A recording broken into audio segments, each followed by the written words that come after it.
Tuman and Paul Burvid every Saturday noon until 2 on WRMN 1410 AM. Can be also found on WRMN1410.com, where you can hit the listen live button, or you can go to the YouTube channel for WRMN 1410's YouTube channel, which is where you're going to see us today, I guess, after 12:30, because we're going to get at the White Sox. Yeah, the White Sox are playing, so we'll get booted off. So we won't be on the stream and we won't be on the AM, but we will be on YouTube. Yep. So that's good. So if you're on YouTube, that's probably one of the best places to listen to us. So you call us in at 847-931-1410. That's it, yeah. 847-931-1410 or 505 926-1410. The key things there is 1410. Or you can make comments on the YouTube live channel. So, Paul, how you doing? Good. How you doing? I'm angry. I get angrier all the time because all the corruption, and I'm not getting my cut. Like, we're getting our cut, but we're getting it cut out of us, right? We're the little worker bees, you know, and we're the ones out there. We're earning money. We're keeping up our property. We're creating services and creating widgets and everything, and trying to be productive in life. And we're being eaten alive by the parasites. And well, you know, when we were working, I used to say something that's kind of true. You know, say you have your salary, you know, and I would say to people, I go, you know, this would be a good job if we were getting paid this money for part-time work. Yeah. Well, the alderman's a part-time job. You know, and then, yeah, right. Yeah. And see how much they make. Yeah. And they always got another angle going. So, you know, that's, I guess, the nature of it, you know. It's kind of sad. Yeah, that's what gets me angry. And it was just I saw an excellent article. Oh, you have to pull this thing goes into auto lock, and then I got to put. So everyone's watching my fingers move, so now they know what my password is. All right, so I saw an article, and I've kind of stopped doom scrolling on the social media sites and everything, because that's all it is doom scrolling, right? And I got tired of all the shills on the alternate site and everything, and it's just nuts, right? But you get enough information, you make up your mind for yourself. So you either go far right or far left, and you got to put them together and get a moderate view on this, right? And an article from WTTW, all right? Now that's public television, right? That's publicly funded. It's a network there. But it's not a really for-profit thing, right? And this excellent article there on their I didn't play the video, but the article is there on their website. So that's news.wttw.com. All right. And I'll give her a credit, Heather Sharon. All right, Heather Sharon wrote this article about Chicago taxpayers have paid $2.7 million for a system designed to alert officials about which officers have been the subject of repeated police misconduct allegations, according to records obtained by WTTW News. And if you go further into the thing, this system isn't even up and running yet. It won't be up and running again until 2027. So the city is funding some dude, and the dude's name is Huberman, all right, that owns this company. Now, Huberman made he's like one of the youngest sergeants. Is that the former police dude and the former CPS dude and the former other dude? Yeah, he got as many public jobs as he could, all right? Yeah. So he was like one of the fastest superintendents of police ever. Boom, sergeant, lieutenant, boom, superintendent. Oh, he's so smart. Oh, he's so... Okay. All right. So he was on WTTW one time in a panel. Oh, okay. Well, just in a panel or whatever. And, you know, so this is as the deputy superintendent, though. Yeah, deputy superintendent. Yeah. All right. So, like I walked in on one of my old sergeants, and he was at a bar and they were doing the trivia, and he's there with all of his buddies. And I walked up to him and he recognized me. I go, "Oh, you're here for the trivia day?" And he goes, "Yeah." I says, "Well, I sure hope they don't ask you anything about police work." Oh, good one. Good one. And then I would go up to other sergeants. I go, "You got a minute?" And they go, "Oh, yeah, sure, I got a minute." I go, "Tell me everything you know about the police department." Because it would only take them 60 seconds. Good one. You know, That's so it's a guy like this, right? I mean, all right. So what I'm trying to get here, there's 2.7 million. All right. And he's creating, well, he's not creating. I'm sure he's incapable of punching in the code or doing these things or creating these databases. Maybe he is. All right. But $2.7 million to tell the city who the bad police officers are or are going to be, because that's going to improve the city or improve the police department. And it's just laughable because now the city spent over $53 million on ShotSpotter for, I believe, 7 years they had it in place. So they had ShotSpotter in place for 7 years. They spent over $50 million on this, but it was they weren't paying for a system that didn't exist. The system existed and was doing something. And it's like military technology that they've used in Afghanistan, Iraq, everywhere else. These shots go off and it uses audio to triangulate and give you a location where these things are going off. So not only you get the location, but you get the time hack, right, of when the gunshots were fired.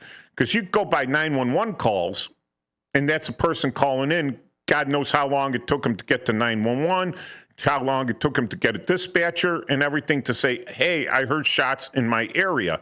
And that's just in your area, right? So this thing's supposed to be trained, programmed in such a way that it could tell the difference between a gunshot and a firework. You got much more direct sound from a gunshot than you do from a firework, because firework goes off in all directions. Or from any other large thing. Sometimes a big steel panel that they're dropping to cover up a hole in the road makes that big bang sound too. All right, so I'd like to know, well, who was connected in the city that sold the city ShotSpotter? All right, which it had a use for it, right? But someone's making their 10% off the top on this one.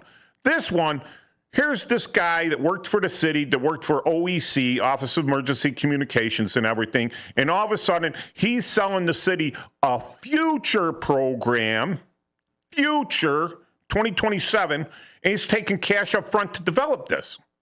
Here's the funny thing about this. The real funny thing about this is the University of Chicago, the quote, university, right? The university in the whole world, the biggest brains and everything, go down to Hyde Park. That's where the University of Chicago offered the same type of program to the city of Chicago for free.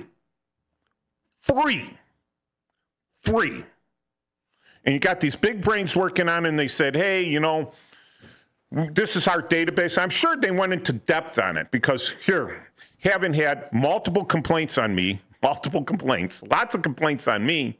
You know what, Paul? You know what the main thing is? People don't like getting arrested. When they get arrested, they make a complaint. All right? And okay, so how do you get? Can I say something? Can I say something? And so my dad was a policeman, for 34 years. Okay. But he also worked in get some reverb. Construction, they had to fill out. So my dad and he was. They got a call at the desk. They wanted to know if any of the officers would like to work security at Sletkuski's Polish sausage. Remember Slutkovsky? Yes.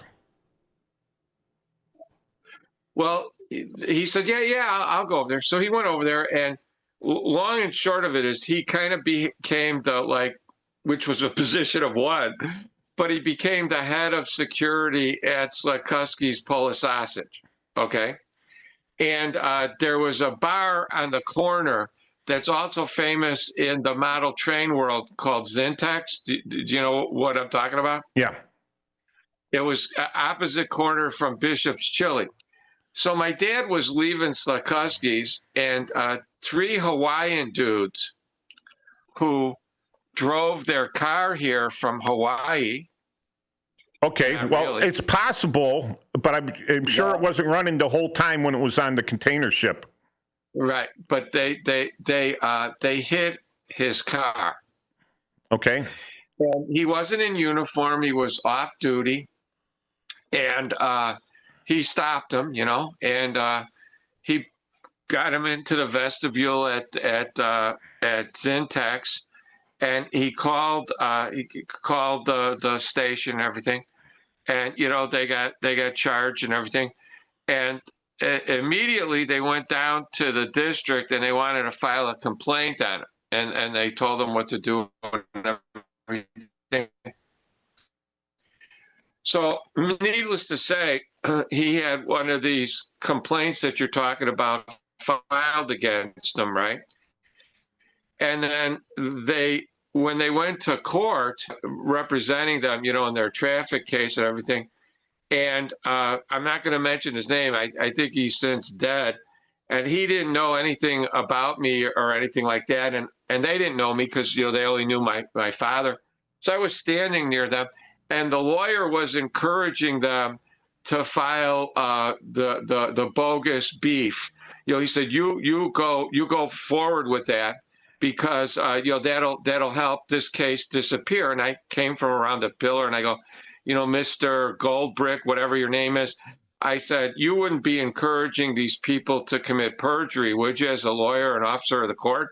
And he said, and who are you? I said, oh, I'm nobody. I said, I'm just a prosecutor myself. But I said, the person you're encouraging them to lie about is my father. And then they all disappeared. And then I filed a beef with, the police review board, and also the attorney disciplinary commission. So that is a common tactic, and defense lawyers encourage their people to do that because they feel that it'll give them leverage in criminal cases. So I take police complaints with the grain of salt that they're worth, which means I spill them on the floor and step on them. Yeah, but you know what? The IAD and COPA now, they take this stuff like gospel, all right? And the press takes it like gospel, right? And one of the reasons is, and this is the corruption, and call me up if you think I'm lying about this, because here's what happens. You sue the city because of some police action, right? You get arrested justifiably. You got a long criminal record. You get arrested, or here, I'll make it even more dramatic, all right? So you are getting paid public aid money to raise your grandson or great-grandson, all right, and it's fine and dandy as long as he's a cute little kid, and then he comes up to be like 15, and he's just too much to handle, right? It's not worth the money anymore. So you turn him over to the state and make him a ward of the state. And the state raises him for the next 3 years. During the next 3 years, he's constantly arrested, has a long criminal record for which there is absolutely zero repercussions, nothing. So he comes out one day, and he's deciding that he's going to shoot at the police. And he gets lit up and he gets killed. Now, all of a sudden, it becomes a cause célèbre because he's under 18. He's a juvenile. How did he get killed? How did this go so bad? And you got one of these tort lawyers seeing it go, oh my God, look at that kid. And then he finds grandma, right? And now grandma sues for unlawful death, right? Makes an unlawful death civil suit, right? And the city immediately settles, and this lawyer gets his 30% cut immediately. And then you know what the lawyer does with part of his 30% cut? He donates to the Democrats in the city of Chicago to get him reelected. It's a cottage industry where your tax money goes to pay off these civil suits, where if the city had actually defended against it and countersued for a frivolous lawsuit, right, to recover their costs, because they say, oh, the city settles because it would cost them too much to actually go to court, so they would actually pay less in what the court fees would be. Not if they countersued and got that lawyer, all right, the tort lawyer up there who's a partner in a company that's worth so many millions of dollars, go attach his house, put a lien on his house, get all that money back. Put a notice to these tort guys that, listen, you come after the city with a frivolous lawsuit, we come back at you and we recover our money. I'll hire more lawyers. I'll take people off of unemployment. I'll take these guys that graduate law school and take 15 times to pass the bar. I'll hire them on just to keep it going. Just to show you that you want to outlast us, we'll outlast you. I'm paying these guys like minimum wage and they're happy to get it. Once you put that on them, right? Then you're going to stop with the frivolous lawsuits. Then the city's not going to pay $200 million in restitution for frivolous lawsuits, because a lot of these cases have absolutely zero merit to them. Zero merit. You point a gun at a police officer shoots you. Right, Paul? It's cut and dry there. Right. Right? Right. But they won't do it. Why? Because where are these politicians getting their money for re-election and everything? Not from me. I can't give money to them because my taxes are too high, because I'm getting taxed to death, right? Everything's taxable. You know, I can't donate to them, but guess who can? The tort lawyers. And where are they getting their money from? Well, they're getting it from me. Money off of the city. Yeah, they're going. It's not the city's money. It's my money. It's your money. Guys making the money off of the city. Yeah. So then the city says, oh, we spent too much money. Well, no, you didn't. You gave away too much money. You just gave it away. But you got it back, but not to the city. It'd be nice if these guys go, oh, well, you know how you win at Vegas, right? You're winning big hands at Vegas, and you come a couple hundred ahead, and you slide the dealer a $10 chip, right? A tip, right? You ever done that, Paul? I think. Well, anyway, so you think these lawyers would go, hey, wait, instead of me taking the whole 30%, how about I give 10% back to the city as a tip? It would be more legit that way. It would be, they know their cottage industry is suing the city. So it won't stop until you stop that cottage industry. But when you're talking about a future program for spotting where the bad police officers, and this guy's getting money out of it already. He thinks like, oh, well, what happens do we have any guarantees on this? What happens if it doesn't work? If everything's the same? If it just stays the same, what happens? Do we get our money back? Well, no, there's no guarantee. Of course not. Of course not. Yeah. So there's no guarantee on that. So only a normal, rational person would just ask the question you asked, Mike. Yeah. Not the people that are giving the money or dealing with the money. Oh, you'd have to be rational to ask that question. So here, it sounds good that you could identify bad police officers, right? Oh, let's identify the bad police officers. Because if we had nothing but saintly police officers on the job, right? If we had nothing but saintly police officers on the job, no one would ever beef, right? No one would ever beef. And then we get rid of COPA, and then we get rid of IAD. There are some money savings for the city because we have only the best police officers. Why do we need COPA and IAD when we have this computer program? Here, I got something for you. All right. let's do this experiment. You identify a police officer, and he's had a lot of beefs, but he works in the 7th district or maybe the 5th district or maybe the 11th district. All right? And he's actually producing. He's doing arrests. Now move up to 22. Put him on days in 22. Oh, no. The amount of beefs just dropped. I'm shocked and dismayed. How did that happen? Well, some neighborhoods. Does a beef in 22 count for 10 times the amount of a beef in 5? This is what I'd be asking them. And they're right next to each other. They touch each other. I think 5 and 22 actually touch each other.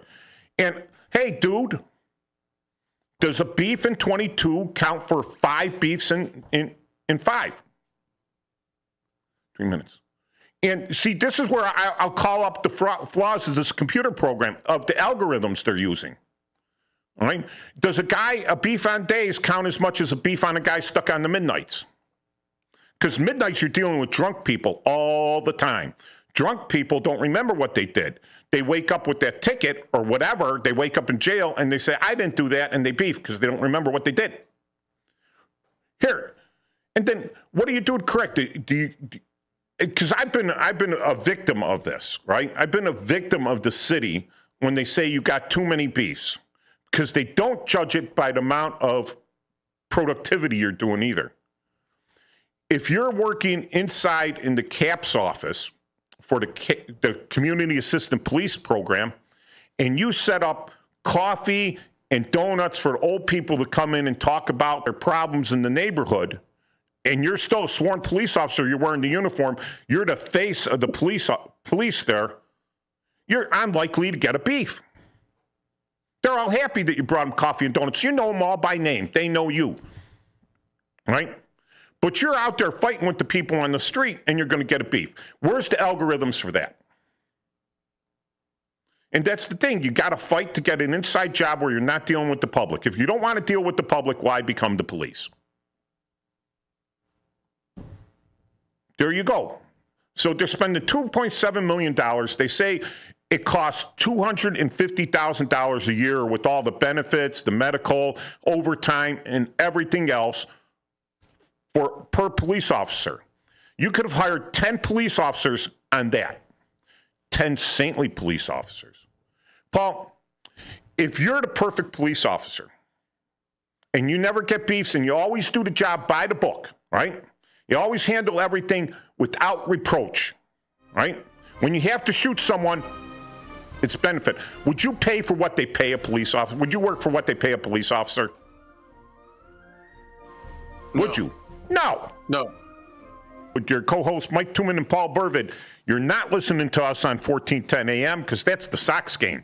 You're not listening to us to WRMN1410.com. Listen live. You are on WRMN 1410's YouTube channel where you can make comments, or you could still call us in 847-931-1410 or 505-926-1410, something like that. And so we're going to refresh this. Here we go. I forgot to do this. Sorry. All right. Well, Paul's checking in on his phone there. He knows. So, all right. So here, back in the day, they had a thing for our they call it the union, the Fraternal Order of Police, Lodge Number 7, but they're just our, what do you call it? Not bargaining organized agent. Crime. It could be. Bargaining agent. Our bargaining agent for our contract. And they're supposed to be enforcing the contract also. And they're supposed to be, like, if the city violates that, they should be going to war with the city. And, hey, why don't you file some of those nuisance suits and get one of the lawyers that have a cottage industry that make all their money off the city, and then sue the city because, according to our contract, they were only supposed to keep complaints for 5 years. And the city kept them forever. And it was proven that, and then they should have came in and sued the city for violation of contract, have the city pay reparations to the FOP, like fund their FOP forever, and then, have them actually bring in a guy to make sure that they destroyed the records. But nope, didn't do that. Well, one of the other things was, and they got rid of it, is that you had to sign an affidavit when you made a beef on the police. an affidavit. And if you lied on that, well, you committed perjury. All right, so you commit perjury. So there's some repercussions because now you lied on it. Now they could go after you not only civilly, but criminally. Right? But they got rid of that little thing too. So you can make whatever beef you want on the police. Here's the key why that is bad idea altogether. One, if I go into a fast food restaurant and I beef on a kid that's been working there for a year because he was rude or I was shorted a French fry or something like that, things that are kind of like out of kids' control, right? And they're probably going to talk to the kid a little bit and maybe give them some mentoring and some retraining because they already invested a lot of money in training this kid up to use the fryers and everything else that would cost them more to hire. And maybe this kid shows up all the time. Maybe he takes extra shifts. They'll take that into consideration because he's a good worker. Now, when you beef on a police officer, unless you're connected, not all of us can be connected. There's not that many parasites in the city for every police officer to be connected to. All right. So you beef on a police officer, and one, the police officer's got to fight that. Two, the police officer, this is a career field. It's not like fast food entry level or anything. You got a family. Maybe you got a family. You got a family you got to feed. You're the breadwinner, right? And they're trying to take money out of your pocket that you used to feed your family, and they're lying about it, right? They're lying. And then the city takes the money out of your pocket anyways because they said, well, we kind of believe this person even though they've been convicted 42 times of perjury and they haven't paid their taxes in a million years and they got 15 felony convictions. They're obviously more credible than you. All right? So once you take that police officer off the street, you take one police officer off the street, that makes the police department less efficient. So that puts everyone else in danger. So by you lying about the police, reducing the efficiency of the police department, you are putting everyone else's life in danger. It's like poisoning a well. Right? Oh, well, it's like the guys that they dump the toxic wastes in the fields and open fields and everything because it's cheaper, because they don't got to take it and dispose of it properly. So they're making money doing it. Well, they're putting everyone else at risk, and that's a serious felony, right? Well, this isn't. You don't see it like sludge being dumped in a field, You don't really feel it. It's like such a slight change in temperature, but it is making the police department less efficient and putting everyone else in danger. One of the things I love about 1410 AM is they sponsored that First Responders Fest. And the stuff will be up soon enough about it. Right? And because Dean, I think Dean's very positive on the fire department and the police department, and he's the station manager. Just a shout out to Dean. All right. And, it's something to be said for the first, that these guys are going out there risking their lives every day. And really not getting, you get paid. Oh, that's what you get paid for. Yeah, you do. And we used to say, the Army, well, a lot of times we just sit around doing nothing. And here's the truism. We don't get paid for what we do. We really don't. We get paid for what we're expected to do when everything goes to hell in a handbasket. And we're the ones sitting there that aren't in full running circles, panic spin mode, because we used to it, right? So, what do you got about that, Paul? You think the city should just counter-sue these guys when they sue? Mike, again, I'm going back to that incident. So I contacted the FOP, like what you're saying at the time. And I go, shouldn't you guys be going forward with going after these people for committing perjury and everything? And they go, we should, but we'd be doing it constantly. And it's... Oh, no. we've Do your job. determined that it's not worth it. And exactly like what you're saying, you know, I've heard that story before, and I've heard that story before. I'm going to tell you something, and this goes to our topic 100%, and it goes to not our topic 100%. It goes to what you're saying. So I had a secretary who she was born in France and she was adopted. And her father was kind of a prominent attorney here in the 40s and 50s and early 60s, you know. And I'll just describe him as a mutt showed up at his office, okay? And the mutt showed up, and the mutt claimed he fell on a sidewalk that was more than 6 inches different, and he was hospitalized. Now, what my secretary's father didn't know was he had pulled this with 3 other lawyers, the same incident. And as you said, the city likes to pay because they want to, you know, they figure if they pay 10 G's or whatever, that's a nuisance value. They couldn't get insurance to cover it and things like that. And they get everybody out of their picture.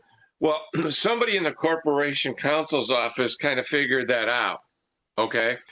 And they contacted this secretary of mine's father, and they told him, hey, you know, we're dismissing the case, you know. And so the guy shows up, and, you know, he wants to know what's going on with the case. And my secretary's father said, you know, you're a serial fraudster. You know, they dropped your case, you know.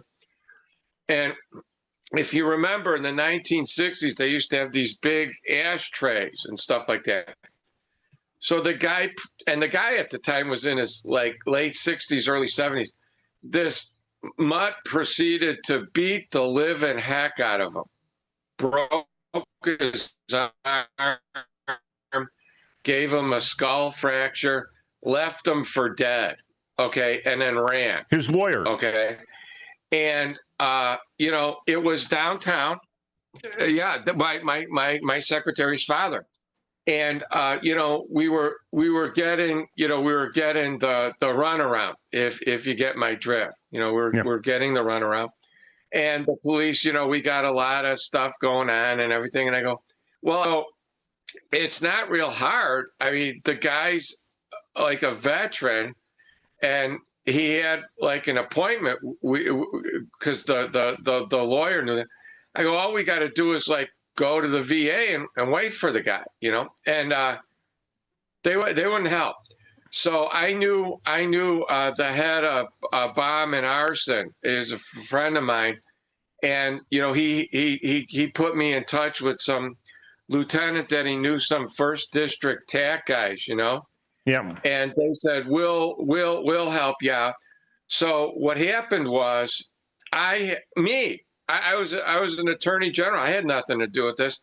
I called up the VA and I told the guards that there was a guy wanted, and they said, oh, he's here right now. And I called the TAC guys, and they went and they grabbed him up and they got him. Okay. And, you know, it's because some guys wouldn't do their job. Some guys would. Some guys didn't like what happened. And some guys, and you know what? Sadly, that's how things work. And the guy not only should have been arrested, he should have been put in prison for fraud, and they should have attached everything he ever had or will ever get to make sure it never happens again.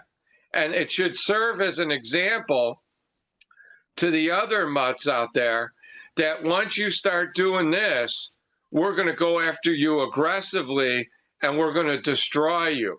And whether you're on hard times, good times, bad times, whether you're moving on up, whether JJ's singing for you or whatever, you're going down, and you're going down big. It's going to be like your elevator shaft just lost its cable and you went to the basement. But we don't do that because, yeah, again, we're all busy. We all got other stuff to do. And if more stuff like that happened, you're right, there would be none of this. They wouldn't have to spend $2.8 million on anything. They wouldn't have to spend money. They could spend it on really making the city proper, but they won't do it because, again, that's common sense. Yeah. So the VA, the guys at the VA, they're just not security guards. They're actual federal police officers. So they're Right. They're But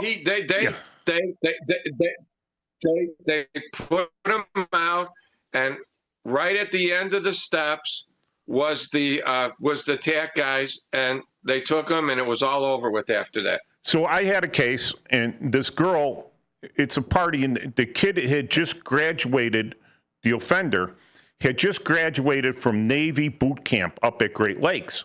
And he comes back down to the West Side, where he continues to be a West Sider. And he beats the living crap out of this girl because the next day he's on a plane going to San Diego to get on a ship. Right?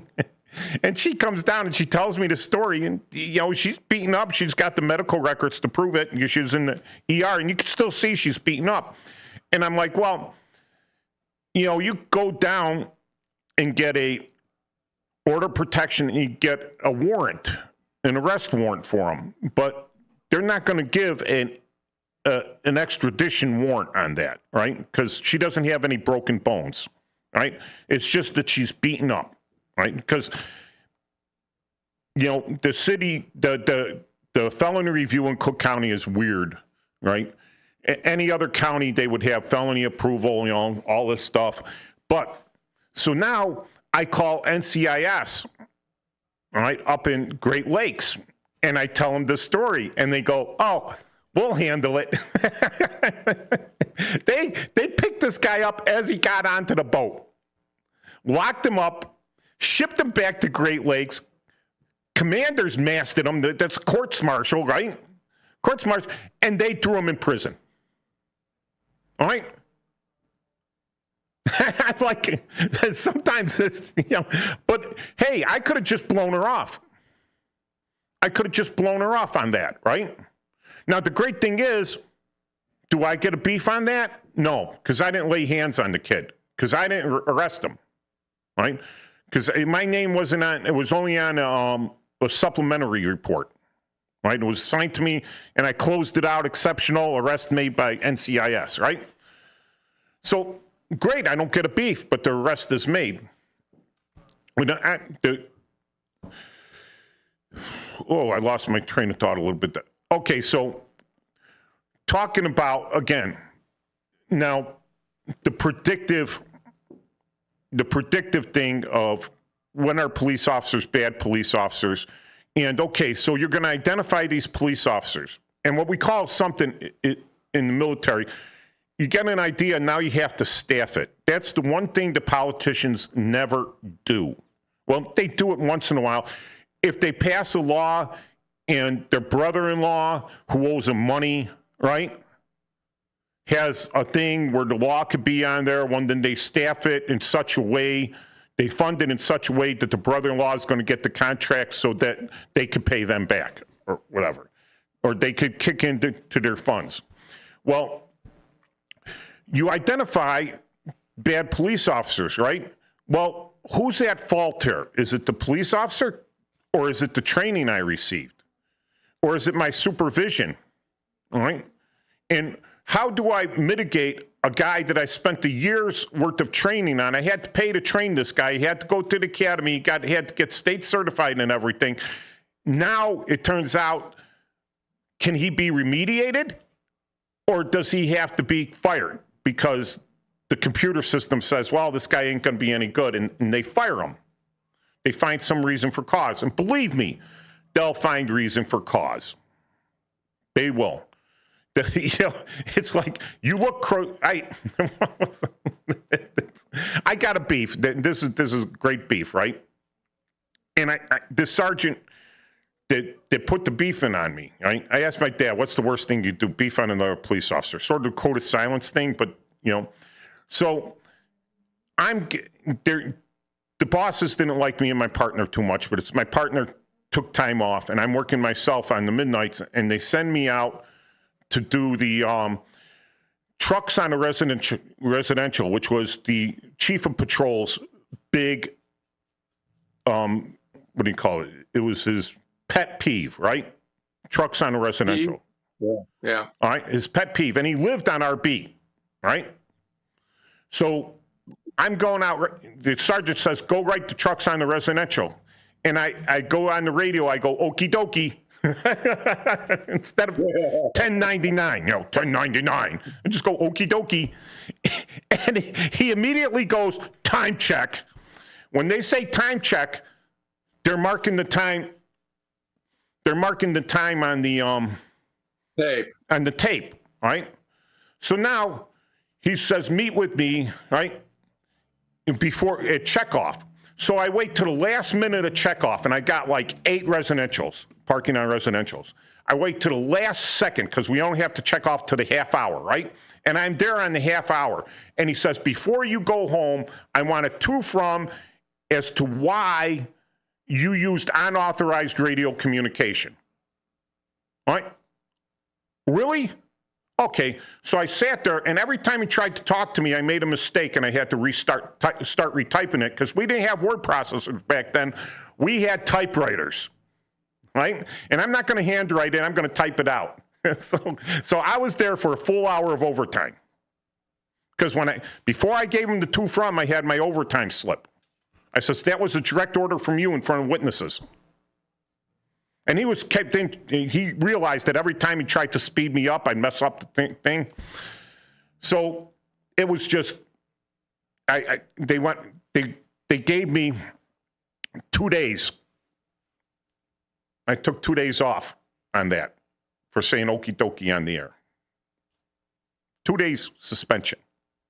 That's when they gave you the, it wasn't I'm trying to think of what the wording was for it. All right. I tried to grieve it. Nothing from the FOP, right? Well, you violated rules and regulations. There you go. And it's true. I did. I didn't say 1099. Now this guy he moves. I'm promoted to detective in auto theft, and I see this guy's name come out, right? And he's going to auto theft as a sergeant. Now, he's never been a detective before, but he's coming to the detective division. And my hair stands up on end. This is when I had hair. And I'm like terrified, right? Not really terrified, but I tell everyone, I says, this guy is bad news. You know how the things come in on a Friday? The transfer orders come in on a Friday? Yeah. And I'm telling the guys I'm working with, he's coming to midnights. This is bad news. This guy is bad news. Watch out for him, right? Because the bosses told him to hammer me, and he hammered me on, So I come back to work for Monday, right? And my partner had called me up, and she goes, people that I haven't heard from in years were calling me up at home telling me to look out for this guy. Because they thought I was just being all paranoid and everything. And then when the Area 4 guys, when we went to Area 4, they heard this okie dokie story. All they would ever say to this guy was okie dokie. Yeah. Okie dokie. But here's the department. That's a beef on me. Does that make me a bad police officer? No. You know what? If I had used military phonetic code instead of police department phonetic code, he probably would have time checked that too. Time check. Why are you using unauthorized phonetic code? I don't know. Everyone understood it. But they see the boss is going after you. So here's the thing. Again, where's the algorithms? I want to read these algorithms. I think the aldermen don't even know what algorithms are. The police bosses don't know what algorithms are. COPA doesn't know what they are, right? IAD doesn't know what an algorithm is, right? Not talking about a logarithm. That's different. That's the power of 10, right? The power of 10 sounds like something. The algorithm, if then, if this, if that, how they decide this stuff. And is it like all of a sudden you got 40 beefs from the sergeants on your watch because the lieutenant told them to do that to you? And now you're looking at being what you go into double secret probation, or maybe they strip you of your police powers and put you at callback. You're still getting paid the same amount of money, but you're not getting overtime.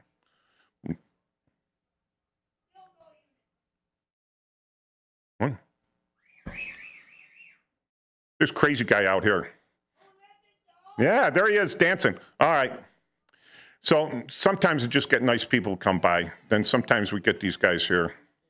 So enough talking about that. But this guy would make a fine superintendent of police. All right. So, Paul, what do you think about that? I mean, do you think they're actually going to... Do you think they're actually going to look at all that? I mean, because it's not simple. There's too many variables involved. Too many variables. Well, it's kind of interesting because kind of related to the topic, but a little bit unrelated to the topic. I watch a lot of stuff on YouTube, and there's this mathematician in England. Her name is Fry, and she had a story last week about, and it's actually true. She said, you can use math to catch a serial killer, and she went through this a hypothetical, that you would be able to pinpoint with great certainty the exact area of where the next crime would occur. Would go like a bell curve, because it wouldn't be near his house, but it would be somewhere, but it wouldn't be too far away either. And mathematically, later on, it might make sense to you. And I gotta go back to this. One of my favorite shows, but it didn't last a long time, was Crime Story on NBC. Yep. And it was a Dennis Farina show. I know where their Cadillac is parked. I know exactly where their Cadillac is parked. The Cadillac convertible in the beginning. Really? I do, really. And I really liked that show. It was only on for like 2 seasons, and the second one they moved to Vegas, but it was really good, and they were filming it around the time. And the other movie I really like, because to me it's kind of it's got kind of elements of Bullet in it, but not really, is Heat. Okay. All right. Yeah. With that's one of the most excellent crime films I've ever seen. And you know who's responsible for that? Crime Analysis in Chicago? No, but I'll tell you after the break. Right, it's very interesting. Your co-host Mike Tooman and Paul Burvid every Saturday noon until 2. We've been preempted by the White Sox, so if you're on 1410, you're hearing the White Sox, not me. And we've been preempted on the stream too, but 1410, WRMN 1410's YouTube channel is still rocking and rolling out here. We're live, and I'll be downloading the show at my own leisure and cutting it to our YouTube channel, which is Chief Guard of the Republic YouTube channel. So you get all my shows on Chief Guard of the Republic, which you can find through the links. And I'm going to update the website to make it better, because I'm going to steal WRMN's links so I get to listen live, stream live, and everything. I'm going to put it on my website, cgr.psylink.net. And a little plug here. I didn't carry them all the way in here for nothing. All right. I've got 2 of my novels, and if you want to read a less ranty version of my view on policing, all right, you could read Sensitivity Training, which is kind of a joke because, they give us all this sensitivity training to be sensitive to the needs of the public and to feel what they feel. Well, I didn't grow up in a bubble. I could be but you get desensitized to the stupidity out there, And then I got the other one, Unjustified Mania. And it kind of goes on the topic here, how the press and the city will throw you to the dogs on stuff as a police officer. And that's one of the stresses on a police officer. That's why I get upset. My sergeant says, "Oh, it's just a beef. What are you worrying about?" I says, "What do you mean?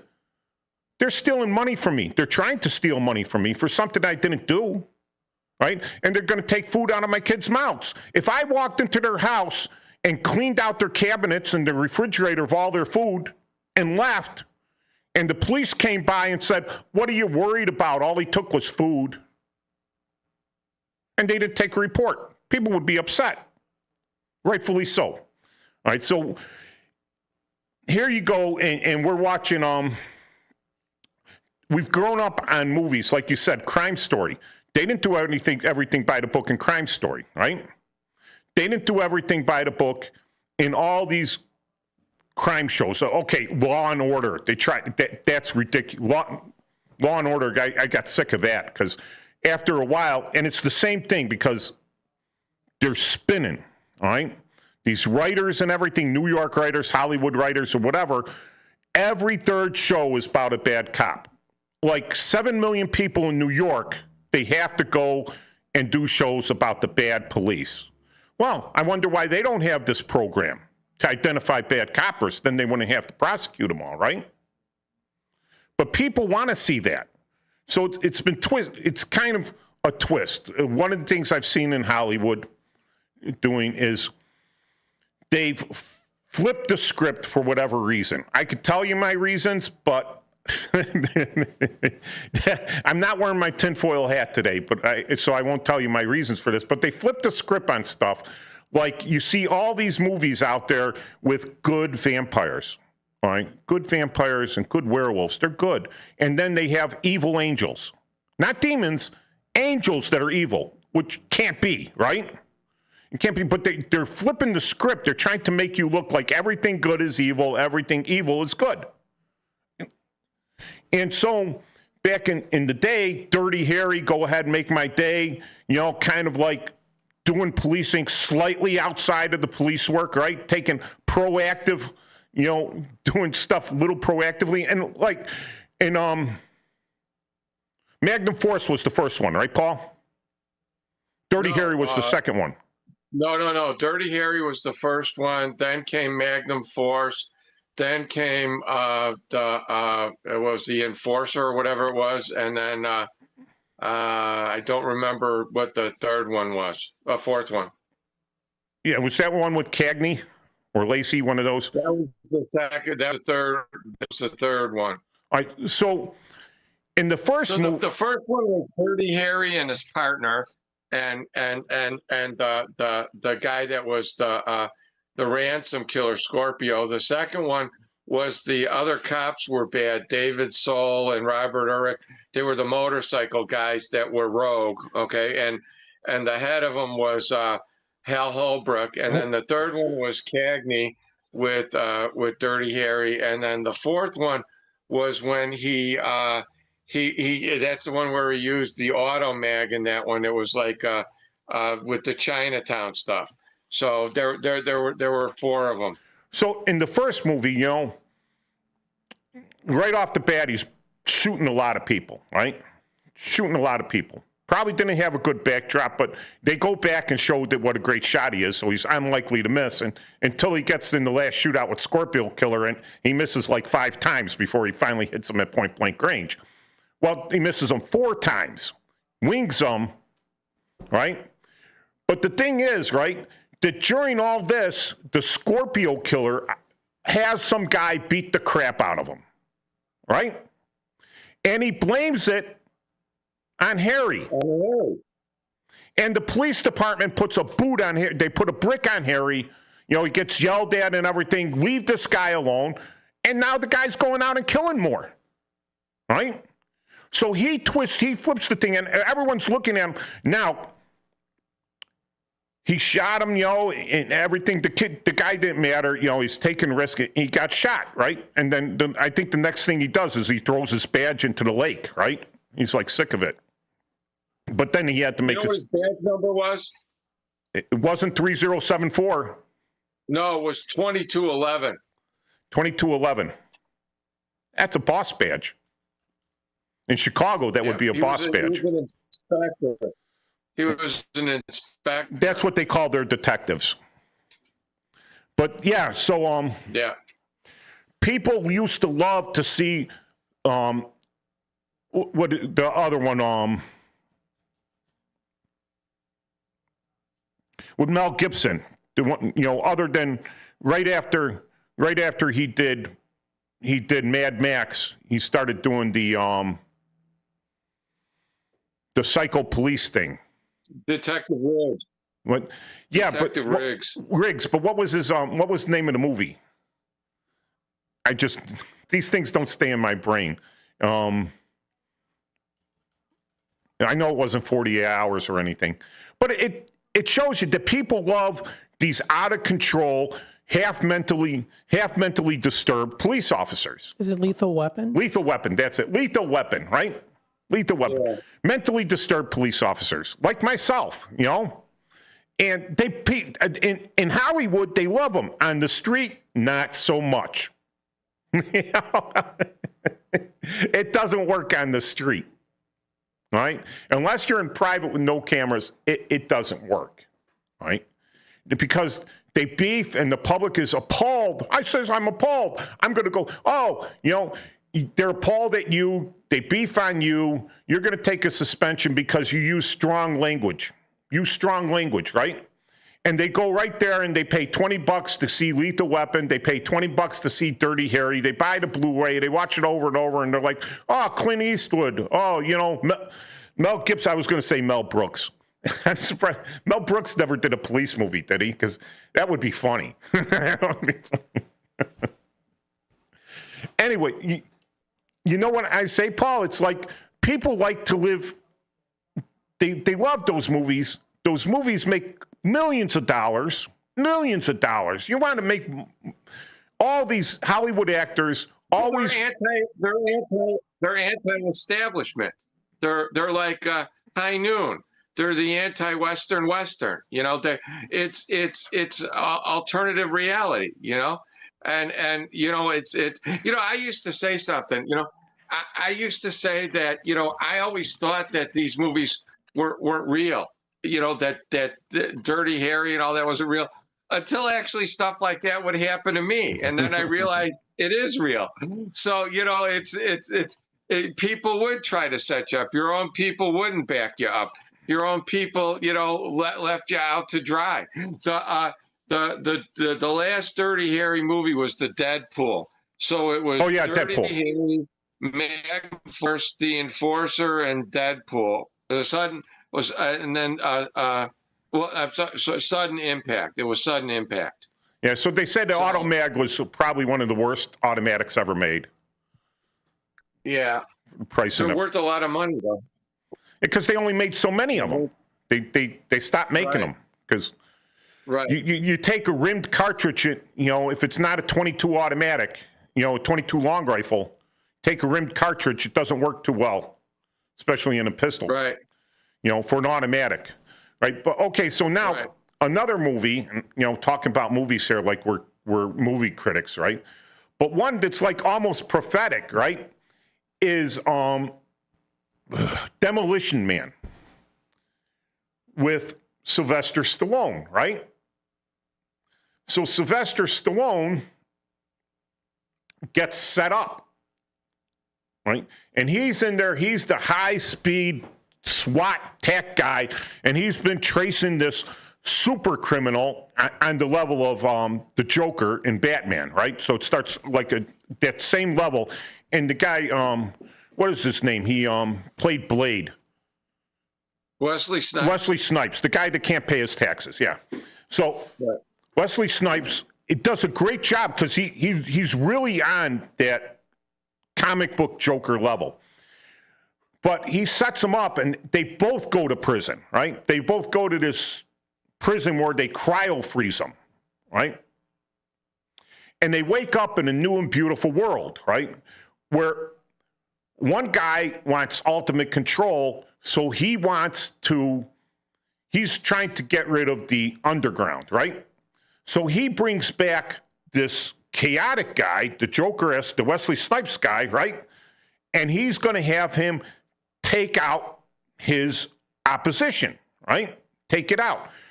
And Wesley Snipes is just out of control. So the police call back. We don't know how to deal with it because it's all it's all super polite police, right? They don't even touch each other. There's like no touching and everything. It's like super polite police. They're not totally nonviolent. They forgot about this. And now you got this ultra violent criminal. So who do they wake up? They wake up Sylvester Stallone to go fight with this guy. And but even then they're saying, hey, we're so nice now. We forgot how to use violence to cure violence, right? So now we got to call up someone from the past to do it for us. And it's kind of like, be careful what you wish for. Everyone, they live in a world without well, when you think about this stuff, though, it's like the futuristic third man. It's Harry Lime. It's like, find the guy that knows the guy that, I mean, it's all, in reality, it's true. I mean, some of the biggest bounty hunters were criminals themselves, you know, and then, so you go to the source with the information. You go where the track leads you. You know what I'm saying? And you enlisted guys that are, your guys. They're not him, but they were like him. But now, whatever, they reform. Their new objective is money or whatever, and you use your guys to get those guys. And that's kind of how it goes. It's nothing new. It's only a new application, as it were. I'll get slightly political here on this with defunding the police and having nicer police and everything. People tend to equate violence, strength, right? Strength, not mindless violence, not random violence, violence for a purpose, right? You got a purpose. Some guy's beating someone up and you have to beat him up to stop him from beating someone up, all right? Violence with a purpose. And they equate that with the right, all right? And they equate with the left the happy, talky, it's not your fault, it's a mental illness, it's society. If we can only fix society, you'll be good, right? And they take that with the left. And they think the only way to get that is to go to defund the police or wipe them out and start over. So they always try to defund and go with social programs. The trouble is, social programs only work if you're a decent person. All right? They only work if you're social. If you're social, right? But if you get enough social people, which tend to be a little more left, right? If you get enough social people to outnumber the police, then you're funding the social people with a job as opposed to police with a job, and they vote for you and keep you in. And then you could get this great socialist utopia where the police are just friendly with everyone, like in Cuba, in North Korea, and China. Right, Paul? Yeah, those are all my ideal vacation spots, not. Yeah, but, you know, because it's a social thing. It's not, it doesn't suddenly turn to the tool of the government, right, to keep themselves in power. So once they get the people that lean their way to be the so-called law enforcers through social means, then they could flip that switch, because then they tell them, well, now we got to resort to locking these people up. All right, we got to resort to that, but we don't have any of the old police, so you're the new police, so you lock them up for the good of society.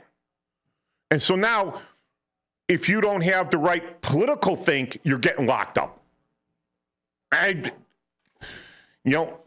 So I'd rather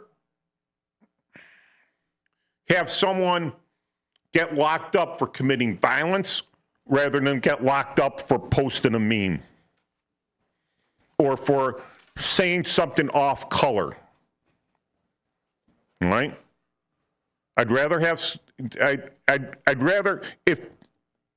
if we don't have enough, and I already talked about this, we got plenty of jail space, we got plenty of prison space. It's totally underutilized. It's totally overfunded.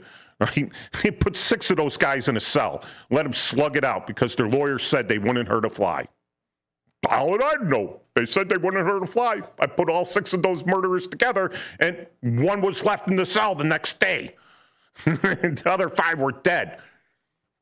We only found the bones because the 6th guy ate them. You know? And all right, so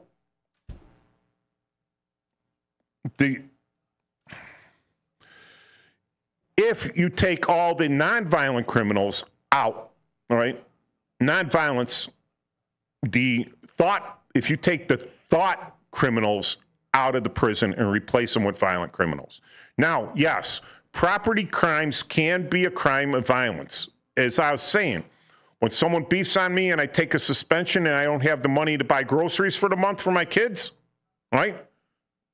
I can't buy my kids Christmas presents or anything like that because I don't have the money because I couldn't make it because I was suspended, right? That's kind of violence, right? So if I rip off an old couple of their retirement benefits and their Social Security isn't going to cut it, but they had set aside enough for themselves, and I Ponzi schemed that, and now this poor old couple has lost all that, and they're having trouble making it. That's a crime of violence. I might as well have robbed them, but I did it in that way. But if I just post a meme saying that I don't like a certain group or I don't like a certain,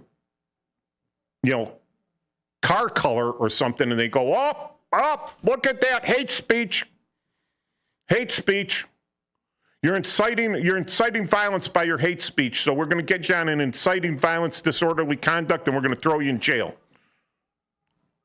Meanwhile, the guy that just drunk drove for the 8th time, killing a family of 4, is like, well, we're going to send you, because it's a sickness, you're addicted to alcohol, we're going to mandate that you go through rehab. And then you'll be back to a productive member of society.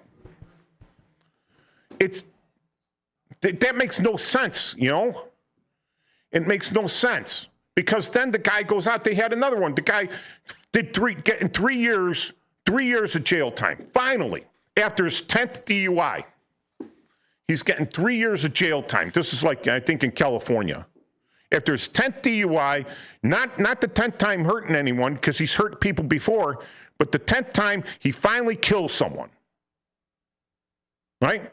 And he's getting 3 years. 3 years. He murdered a person. 3 years. Just, where's the, well, we got to have, and it goes back to this, right? I have human compassion. I hope I do, right? I really don't like seeing people suffer. I don't like pain. I really don't like inflicting pain, right? It's necessary sometimes to get people to comply when you're the police and everything. I don't like it. So I have a little human compassion. Again, I'll state this right out there for everyone. I'm totally against the death penalty. Against it. 100%.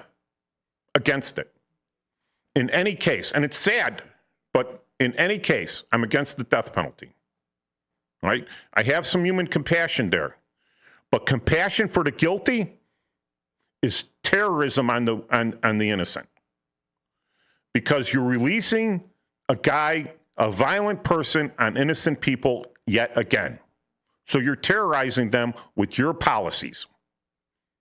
And the people that do that live in a bubble.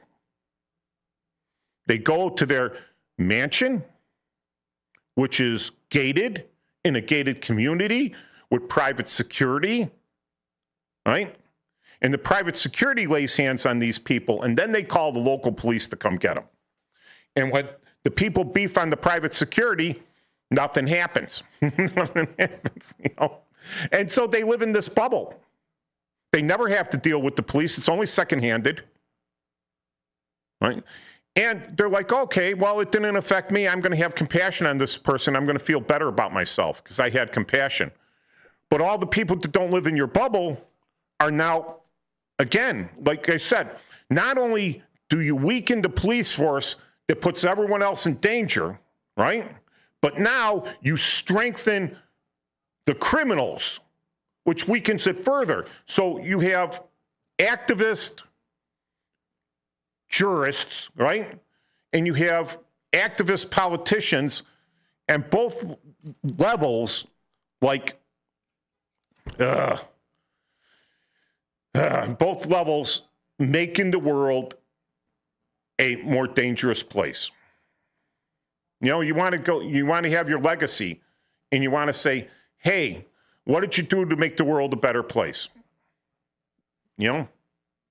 Oh, I picked up trash off the ground, made it look a little prettier. Okay, that's cool.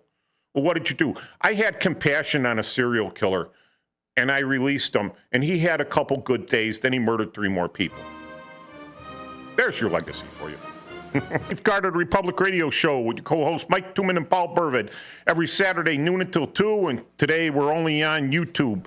Right now, we're not, the first half hour was broadcast, but the Sox game is on everything else.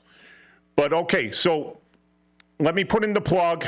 Every Tuesday, 9 o'clock, Bunker Hill Woods, the Dunkin' Donuts veterans. So Grove 5, Bunker Hill Woods, starts at 9. Get there early. Guys have got coffee. I would bring a lawn chair or something with you because sometimes we don't have enough seats under the pavilion with the picnic tables that they put under there. But it's good time for veterans. And I'm always going to put out the plug because this is the Veterans Radio Shout-Out Show. And so tonight at 4501 on 25th Avenue, starting at around 5 o'clock, we're going to have a downhill wooden car race, commonly known as, it's kind of like Pinewood Derby, but it isn't Pinewood Derby. All right, it's a track made that'll fit all Pinewood Derby cars, but we just call them wooden cars because Pinewood Derby is licensed to the Boy Scouts or Cub Scouts, the Cub Scouts. All right, so the difference between our Legion Hall and the Cub Scouts is that we have high-powered salute rifles, and the Cub Scouts have adult leadership.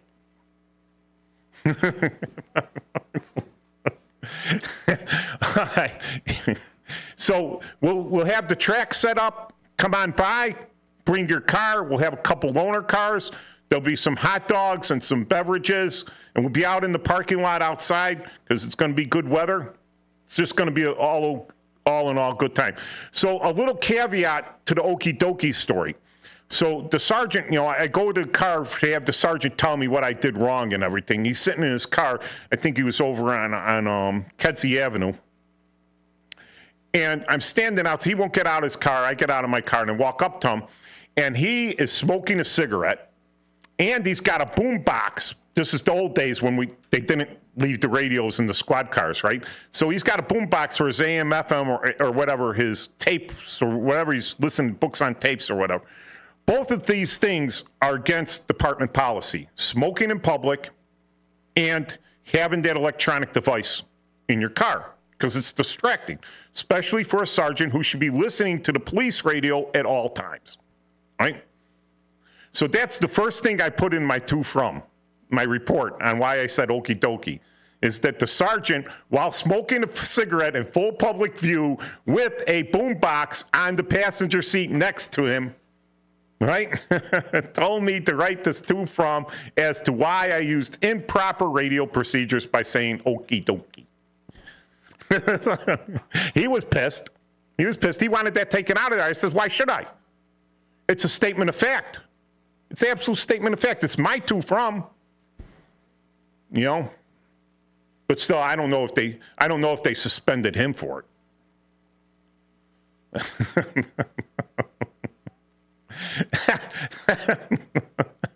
He had come from the K-9 police, right? And he made sergeant, and he's with us. And it was just funny because one day at roll call, he goes, any questions? And I says, did they make you shoot your dog when you left K-9? I was going to just ask you that. And he's like, hey, you said any questions? That's a question. And so messing with the bosses. So all those beefs that I get from messing with the bosses would make me a bad police officer. So I would either get asked to, imagine if we actually had a contract, right? Actually had an actual contract, individual contracts with the city. And I signed a contract like the military does. You know, you enlist for 3 years. So city signs a contract with me. They got me for 3 years, right? Or I've got work for them for 3 years, but they got to pay me for 3 years. You know, at what point in time do you say, hey, you know, this patrolman's pay is kind of weak. You know, I think I'm going to leave, train someone else. And if every copper did that, every individual copper was able to do that on this written contract, just walk off the job and demand higher pay for themselves, the city would be really bankrupt, right? But they can't because we have our organized crime, our contract negotiating team called the FOP, you know, dealing for us. And we can't have a job action or a blue flu or whatever. But yeah, imagine that, right? Imagine you're working in the worst conditions possible. The city is not dealing with good faith. You haven't had a pay raise in 10 years. The city's just dragging it out. I wonder if the firemen have finally gotten their pay raise. But the city just drags it out, does not deal in good faith, which they should be. And your bargaining unit isn't doing nothing about that, isn't doing anything about it at all. So all of a sudden, everyone falls on bad times, and the city suddenly comes to the table and says, we'll give you 0.1% raise over 10 years, and we're going to backload that raise to this year, so you won't get any back pay on that raise, but it'll be this year, and then, you know, and you're like, oh, take it or leave it, and they're offering you $1,000 extra, and a lot of people just sign for that. They just vote for it, or you're like, no, but they won't deal. You know, how do you? If you can't have an action, right? Then guess what? I think that the authorities, okay, so what we have the federal consent decree, Paul. You know anything about that? Which one? Chicago's consent decree, the most recent. I do know a little bit about it. Yeah, let's hear about it.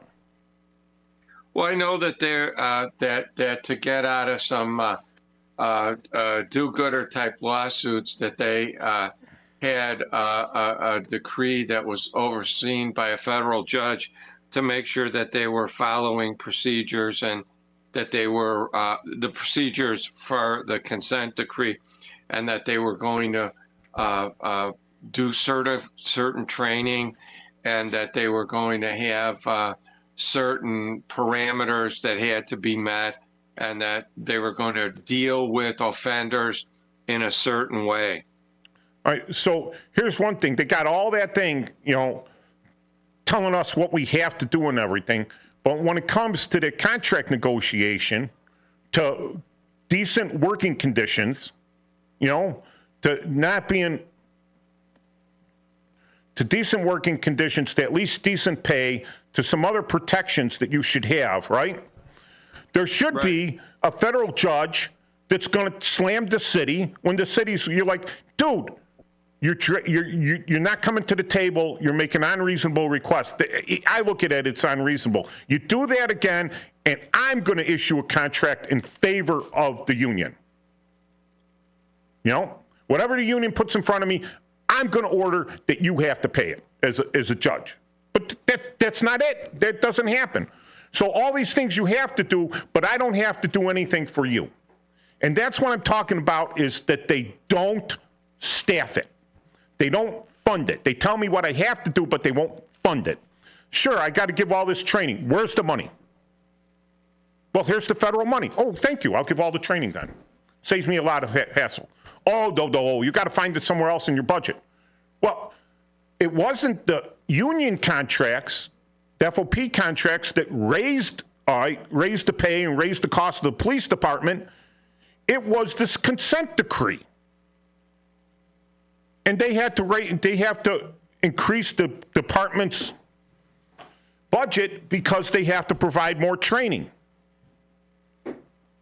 Now, anytime they do, okay, so I know we're talking about the city of Chicago, but that's kind of like a misnomer in a lot of ways, because I had a business partner, and we were licensed by the Illinois Law Enforcement Training and Standards Board. Okay, and they actually had an academy that was the only private one, and we would do some training. But I actually approached this. We approached this with the city colleges and stuff like that to open up an academy where it would be to everyone's benefit, and it was flat out basically brushed under the rug. But one of the things I noticed, and I did with my partner, do a lot of trainings for law enforcement. But you know what we found out? And we weren't charging, okay? And the point of why we weren't charging was we needed to show, in a lot of these programs, you need to show active training, all right? Yeah. And we were willing to provide active training at no cost to a lot of departments, okay? And what happened was a lot of the departments didn't want us, because, as they put it, they wanted to get reimbursed from the city, because they got reimbursed for the officers' time at the training. So even though we could provide training that they would have to pay for, okay, they were getting reimbursed for the officers' time, and they couldn't get reimbursed for the officers' time for ours. So even though it was free, could have been in-house, could have been, like a half hour before or after their shift or something like that, or an hour or 2 hours. They wanted the reimbursement for the officers' pay, and they flat out didn't want the training. So there's a bunch of parameters, and we could teach use of force, we could teach forfeitures, we could teach homicide, we could do all. I'm qualified in all of that by the state, but a lot of departments didn't want it, and we said, we'll give it to you for free, and they didn't want it because they said they wanted to be reimbursed for the officer's time. And so instead of having them go on work time and changing shifts or whatever, they wouldn't do it. So that cuts both ways in a lot of ways, though. But yeah, you're right. They never provide the money that's required for the training. So one of the things, like going with the state police, the state, right? The crime lab, right? And the governor signs in this law saying that all the rape kits, all the DNA rape kits will be tested within 90 days. I've been waiting 15 years for some of these things to be tested. Right. Yeah. It said all. It didn't say we choose which ones. It says all. And they didn't do it because they're not funding the crime lab. They say you have to do it, but the crime lab won't do it because they don't have what they need. They ain't got what they need. I'm going back. Right. So it's the thing. And what I said, the University of Chicago, the same thing that this Huberman is going to make, is already got paid $2.7 million. Not the exact same thing. I'm sure it's better. I'm sure what the University of Chicago offered the city of Chicago for free is better. But what was it? It was for free. Who's making bank off of that, Paul? Nobody. Not Huberman. Not any of his lackeys, hangers-on, Cronies. Yeah, none of those guys, So University of Chicago. So we had, when they came up with this CRIS system, crime, I don't know, it's the reporting system. It was the computerized reporting system where they're putting everything in the computer. And they said, okay, we're buying this thing. And of course, none of the little guys that actually write reports are asking anything about this. Nobody that's in case management that's assigning the reports, that's going to be highly involved in this, is getting any training or being taught anything. And they just release it into the wild, right? And they said, we're paying so many dollars, we'll give you 25 changes for free. After that, it's going to cost you like $50,000 per change we have to make to this program. First day, 250 changes required to keep this program working. So not only did it cost the city a bundle of money, they already had a system that was put together by a couple coppers that they could have expanded on to make it work, right? There's better systems in place that I've used in the military. And then it had a proprietary word processor in it that would, at least 1/3 of the time, eat your narrative. Just gobble it up. It's gone. You spent, I had one guy, 18 pages. He's into this homicide narrative, 18 pages, and the computer ate his narrative. It's gone. No one knows where to find it. He's calling the people downtown. Where is it? Where did it go? You know, but he had printed out a copy, and I was able to bring it up again, and then I optical character recognitioned it and everything to help the guy out. But then they have to not only, so they got this program that they're using, the word processor program, and they change it up, but, everyone needs to use Word, MS Word. Like Microsoft doesn't have enough money already. So now they make this thing go with Microsoft Word. And so that's more that the city's paying for this licensing, when we're still running Windows 95 in like 2007. It's just the mix-up on that stuff. But they had a free system that was already in place that they could have expanded on, but who's making the money on that? Oh, this Chris system was sold by Daley's nephew. You know, so... All right, so getting back to this preemptive policing of the police, right? One of the things I was able to do out there, the city used to pay for this thing called a Haynes manual. It's kind of old now. It's like a white pages, a telephone book, but it was reverse. It went by, you could look up by the phone number and find out where the address is, instead of looking up the address to find the phone number. It went by names and everything. It was a great investigative tool for back when everyone used a hardline phone. All right? I was able to locate where payphones were that weren't even listed. Reverse directory, the Haynes reverse directory. Haynes reverse directory. The city, even when people were still heavily into hardline phones, the city stopped buying that. They stopped paying for it. All they needed was 5 books, one for each area. That's all they needed, but they wouldn't even buy that because that was a tool that we were using effectively. Yeah, I used that many times. All right. So then, right, now you talk about artificial intelligence and everything. It would be great for me to type in a couple parameters into like a search engine and have the computer spit out what I wanted, but I can't. So I have to go into this whole CRIS system, right? And I got to put in an address, right? And a UCR, Uniform Crime Reporting Code. UCR, Crime Reporting Code. UCR, Uniform Crime Report Code, right? And I was able to narrow down super wide searches of mystery people, you know, of stranger dangers, right? And then get an educated guess on who this guy could be based on the area, the time, the MO, and everything. But it was work, you know. It was me going in there and doing one at a time and then finding it. And meantime, I still had 6 other cases I had to work on.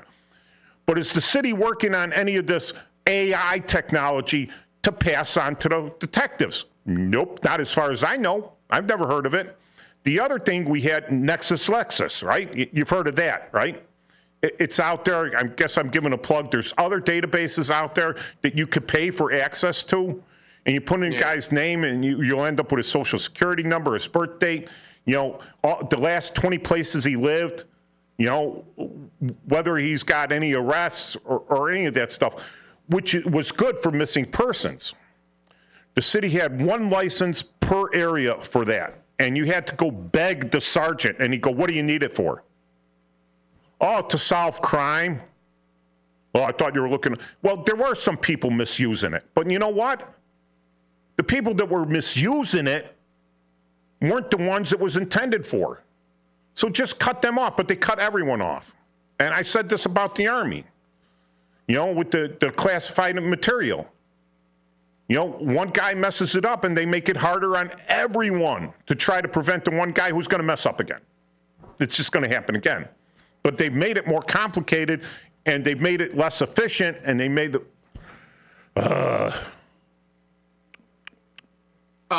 Dennis is texting. He can't get through on either of the phone lines. Cleveland Dennis.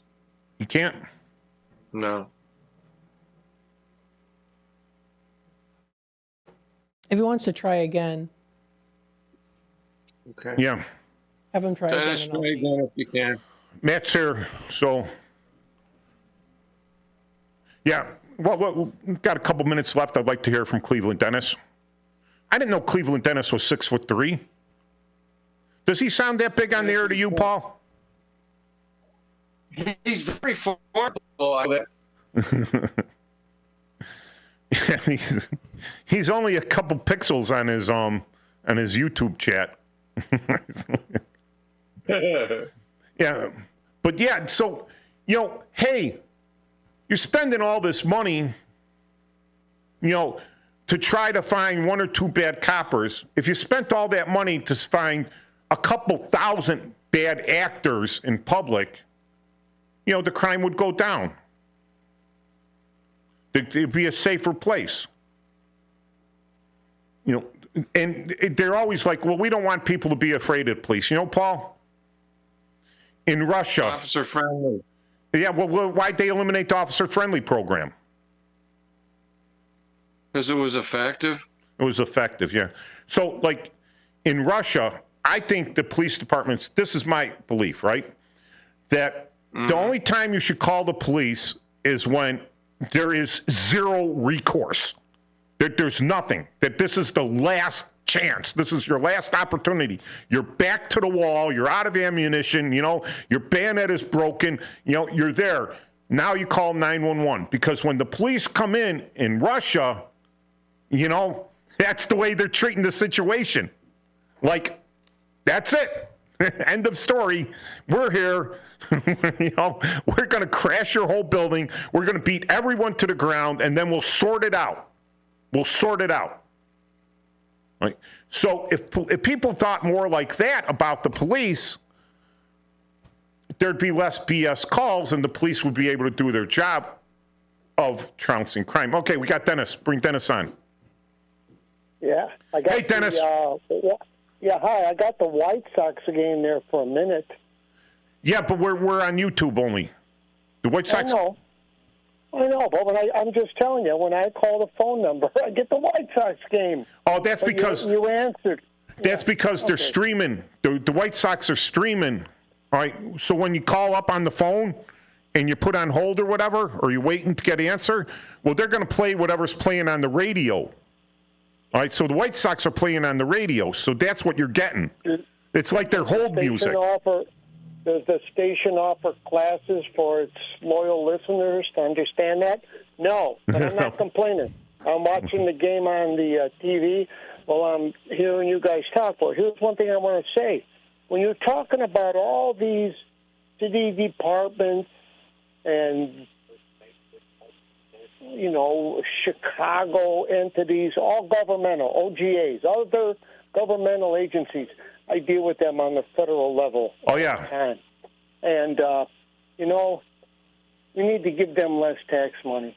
They need to do a better job. And I like what you guys have to say today. I find it very interesting. But the problem is, and I've heard you mention it a couple times about the taxes, ridiculous.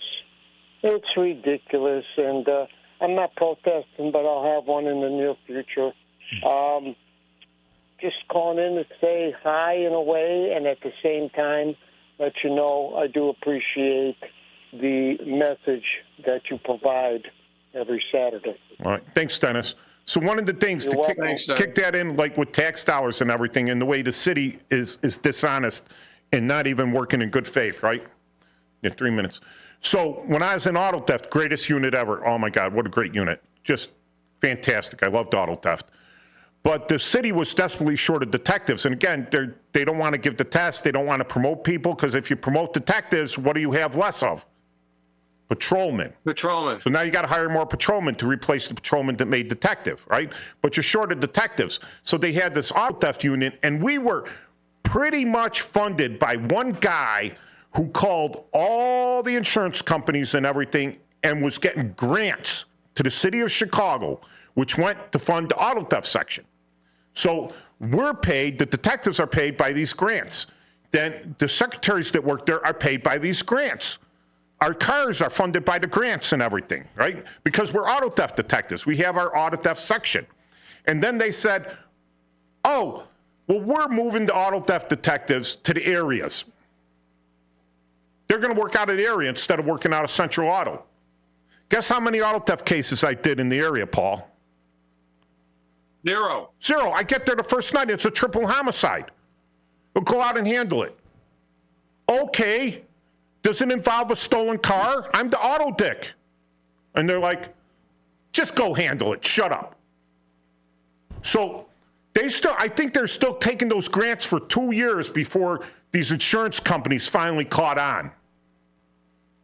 And so they fudged the numbers for 2 years, and then all of a sudden all those grants went away. Guess what they brought back? Auto theft. Detective. The auto theft unit. Because people are getting tired of having their cars stolen. And no one's stopping them. No one's enforcing it. No one knows how to handle an auto theft case anymore. Especially the complicated ones. Do you know how many state's attorneys handle forfeitures? How many? About 5 or 6. You know how many state's attorneys were funded by the forfeiture funds? Probably about 30. About 300. Yeah. So then they fire those 5 state's attorneys for forfeitures.